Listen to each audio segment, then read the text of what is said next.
So what is the best sound ever in Star Wars? Anakin's pod in The Phantom Menace is awesome, but that's not it.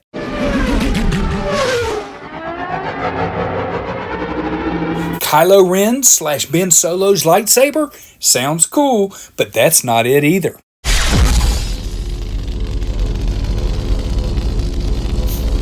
Darth Vader's voice will give you chills, and it's ranked high on my list, but it's not the best ever.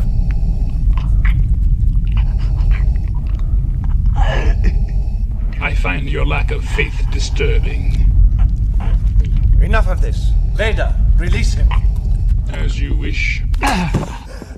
Saber crashes will get your adrenaline pumping, but it's not the best either.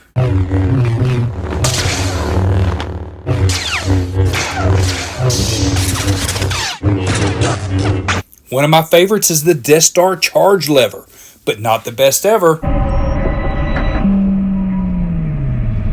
The best sound ever in Star Wars is a TIE fighter screaming by.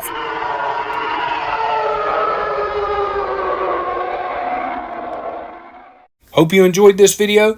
Let me know what you think in the comment section. Thanks for watching. Hit that subscribe button, and we'll see you next time. You have failed me for the last time.